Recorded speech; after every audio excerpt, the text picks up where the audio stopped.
Oui, bonjour tout le monde. Aujourd'hui, je suis en compagnie de Mia et nous allons faire la visite de Pro Anima et comprendre tout ce qui se passe ici. Alors, suivez-nous.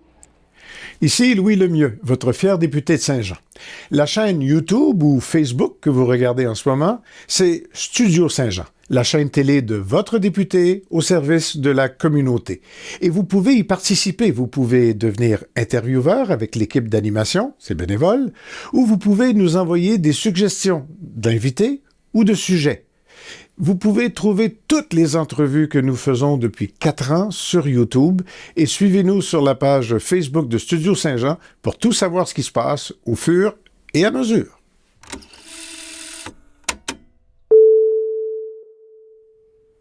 Bonjour. Nous sommes aujourd'hui avec Madame Kerouac, directrice de Pro Anima, qui sont en nomination pour un prix Excellence. Bonjour, Madame Kerouac. Bonjour. Vous allez nous parler aujourd'hui de ce qui se passe ici chez Pro Anima? Certainement. Merci de venir nous visiter, de vous intéresser à nous, à nos services.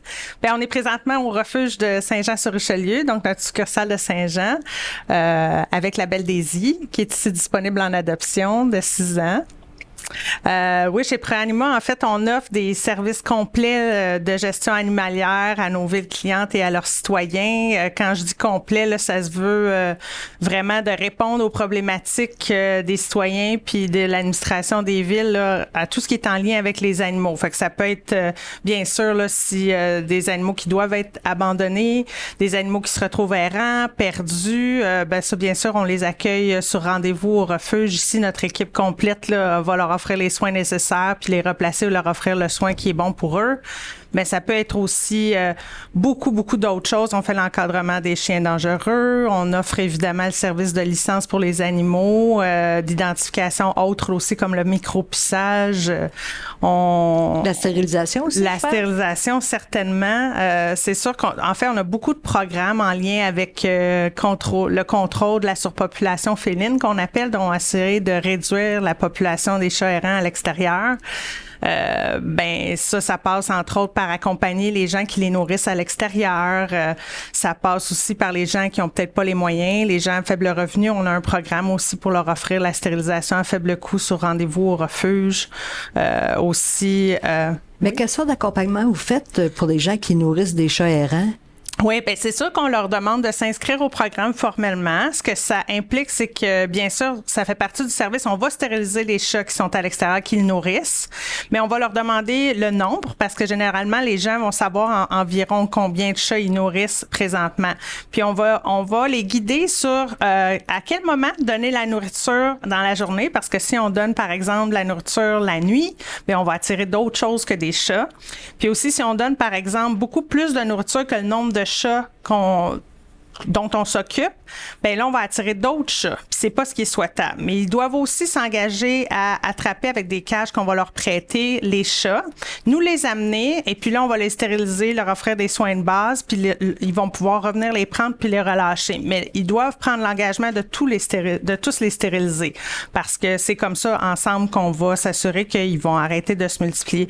Mais une chose que les gens ne savent peut-être pas aussi, puis ça, c'est généralement important, surtout pour les gens qui les aiment moins ou qui aiment moins en avoir beaucoup autour de chez eux, c'est que le fait de stériliser les chats de l'extérieur, ça permet aussi de réduire les nuisances reliées à voir des chats à l'extérieur. Fait que souvent, il va y avoir des comportements qu'on appelle plus des comportements liés avec la sexualité du chat, fait que le marquage urinaire, les miaulements, les bagarres de matou et tout ça, qui vont crier la nuit, qui vont déranger les gens.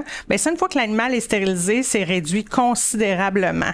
Il devient un petit peu plus tranquille, fait que ça dérange moins qu'il soit à l'extérieur. Puis un chat errant peut avoir combien de chatons? Ça varie beaucoup. C'est sûr que ça peut avoir jusqu'à 2-3 portées par année. Là, fait qu'on peut imaginer que ça peut aller de plusieurs chatons à la fois. Fait que c'est sûr qu'on essaie là, de travailler en amont puis plus rapidement les faire stériliser, puis moins ça va être... parce qu'il y en a beaucoup ici qui ont besoin d'amour, fait qu'on n'a pas besoin de les faire reproduire. Là. Non. Puis ici, qu'est-ce que vous faites avec vos chats? Est-ce que vous les gardez longtemps? Est-ce que vous les faites soigner? Avez-vous un vétérinaire qui vient? En fait, je dirais qu'une des forces de notre organisation puis de notre équipe, c'est qu'on essaie toujours de travailler en amont. Fait qu'on parlait de stérilisation, c'est une forme de notre travail qu'on fait en amont, mais aussi vraiment essayer d'accompagner les gens pour faire les bonnes pratiques avant même que l'animal se ramasse ici. Fait que si, disons, quelqu'un nous appelle pour prendre rendez-vous pour abandonner son animal, si on prend un chat, puis un exemple banal, ça peut être quelqu'un qui a un chat de 8 ans, puis dire il faisait jamais ça avant, mais là, il a commencé à faire pipi dans la maison, puis on peut comprendre que c'est dérangeant partout dans la maison, hors litière. Je vais l'abandonner. Honnêtement, je suis vraiment plus capable d'endurer ça. C'est difficile à gérer. J'ai des enfants. Bref. Ben là, on va poser des questions puis on va essayer d'accompagner la personne. On va lui dire, avez-vous pensé, c'est peut-être juste une infection urinaire. Êtes-vous allé voir votre vétérinaire? Puis des fois, la personne, elle n'aura pas eu ce réflexe-là. Puis ça peut être juste réglé avec des antibiotiques, puis le chat va revenir à ses habitudes propres, normales, puis on va avoir évité un abandon. Ça, c'est juste un exemple, mais il y en a beaucoup comme ça. Ça peut être, entre autres, au niveau des comportements des chiens. Beaucoup des raisons d'abandon de chiens, c'est en lien avec le comportement. Mais on va essayer d'accompagner les gens avant qu'ils doivent abandonner parce qu'ils pensent que c'est la seule solution. On va leur offrir d'autres solutions puis d'autres accompagnements. Maintenant, c'est pas vrai que c'est toutes des mauvaises raisons d'abandonner. Il y a des gens qui décèdent, il y a des gens qui ont vraiment, qui sont démunis, qui ont pas le choix, là, qui sont mis face à cette décision-là. Ben là, c'est pour ça qu'on est là. On en prend soin. Puis non, généralement, il reste très peu longtemps. On est chanceux, on a une belle base d'adoptants. On continue d'en faire la promotion. Puis jamais les animaux vont être euthanasiés pour cause d'être restés ici trop longtemps. On a des avenues diverses. Ça se peut que l'euthanasie soit le soin qui est souhaitable pour cet animal-là. On a une équipe de spécialistes qui prend ces décisions-là. Mais bien sûr, toute l'équipe est ici parce qu'on adore les animaux. On a leur bien-être à cœur. Fait que l'euthanasie, c'est toujours la solution qui est prise si vraiment c'est la bonne solution pour le bien-être de l'animal. Puis oui, effectivement. Fait que j'ajouterais à ça que dans le fond, ben c'est vrai, là, on vous parlait d'adoption. Ben là, on a justement une promotion dont on devrait parler en fin de semaine. Là, elle n'aura pas lieu à Saint-Jean parce qu'on a la chance d'avoir des rendez-vous déjà pour des adoptants potentiels pour tous les chats qui sont ici présentement à Saint-Jean. Peut-être que ça évoluera, là. Mais sinon, à Boucherville, à notre refuge de Boucherville, ce week-end, on a une promotion donc qui fait que on accepte des dons volontaires. Donc, il n'y a pas de frais à l'adoption pour les chats qui sont présentement à Boucherville. Et puis, les gens ont juste à se présenter. Il n'y a pas de rendez-vous qui est nécessaire pour ces journées-là, vendredi, samedi et dimanche. Et puis, à ce moment-là, notre équipe d'adoption va pouvoir les guider vers l'animal qui correspond à leurs besoins. Excusez, là-bas, vous avez des chiens également. On a des chiens aussi. Cette promotion-là est exclusivement pour les chats parce qu'il faut dire que, bien qu'on aime beaucoup les chiens et qu'on en reçoit aussi, 80% des animaux qu'on reçoit chez ProAnima sont des chats. Alors, le besoin est vraiment ciblé sur ça. Puis, présentement, on a des chats qui sont un petit peu plus âgés.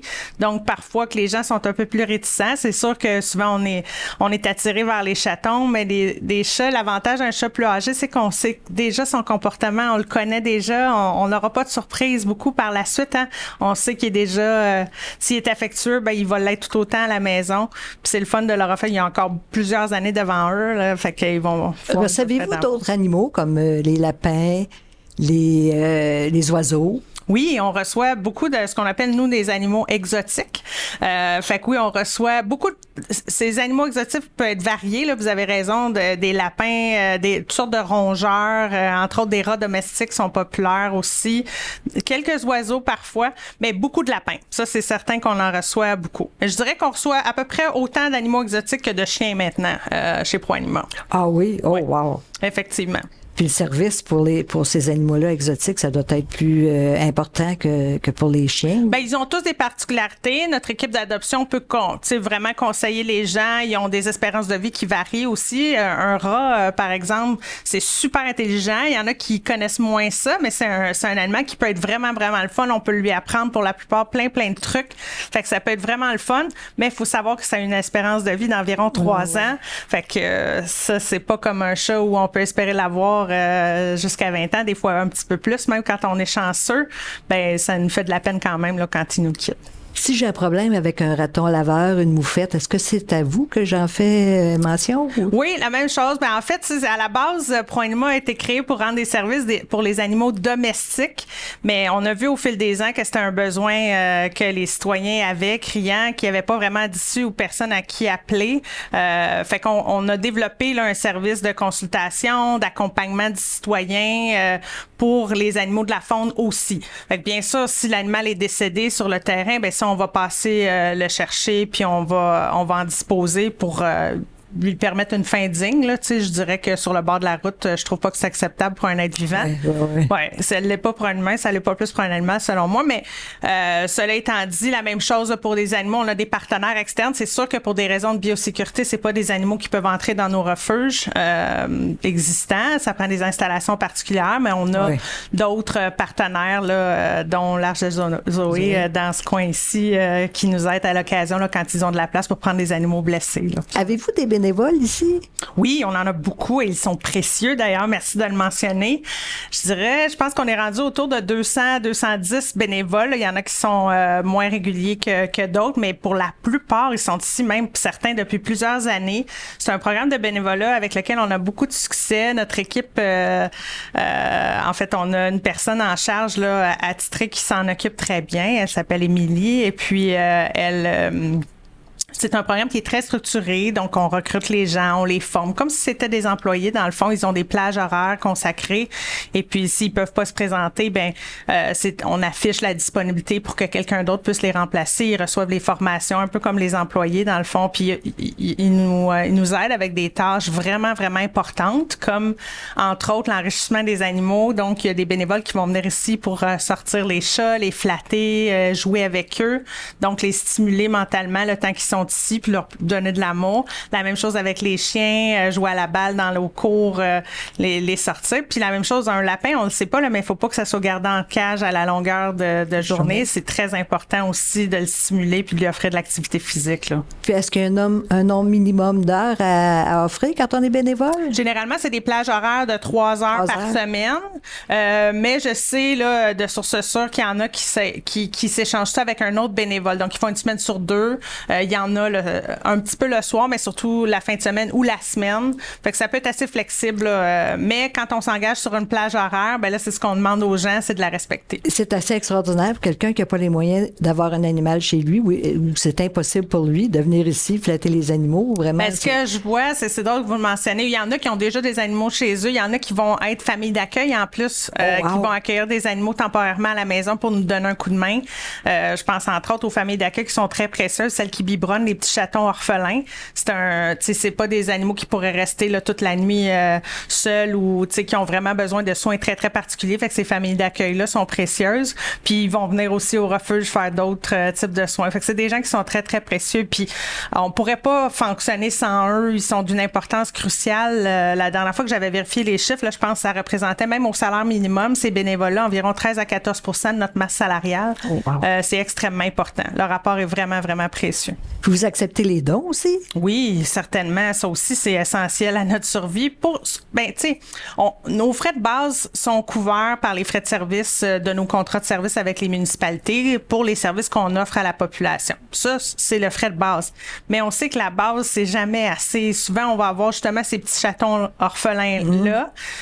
Puis là, ça, nos frais de base sont pas couverts pour ça. Fait dernièrement, on a fait une campagne de dons où les gens étaient très, très généreux pour ramasser un 10 000 $ pour la saison des chatons orphelins, justement. Parce que juste le lait maternel qu'on a besoin pour les chatons, c'est très, très, très coûteux pour une organisation comme la nôtre, là, un OBNL. Fait qu'on a amassé plus de 11 000 $ pour cette campagne-là. On avait un objectif de 10 000. Fait qu'on est super contents. On va pouvoir même en faire un petit peu plus que prévu, là. Fait que oui, les gens peuvent donner directement, même sur notre site web à proanima.com. Il y a une section là, pour pouvoir donner. Donc ici, vous prenez soin des animaux, vous ne les euthanasiez pas à moins d'être obligé de le faire.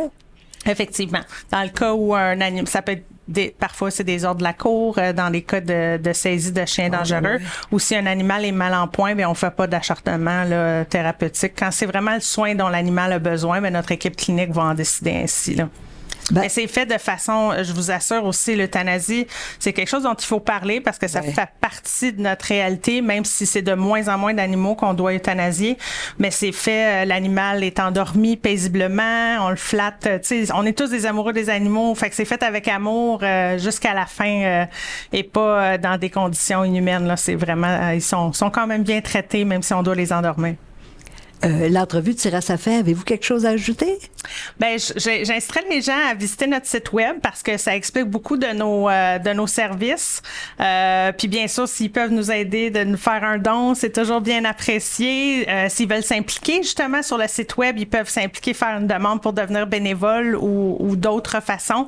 C'est toujours très, très apprécié. Mais aussi de nous contacter pour en savoir plus sur nos services parce que plus les gens se partagent l'information, puis plus on peut en aider des gens, puis plus on peut leur venir en aide parce qu'on s'est rendu compte que c'est vraiment en aidant et en accompagnant les gens qu'on peut aider les animaux.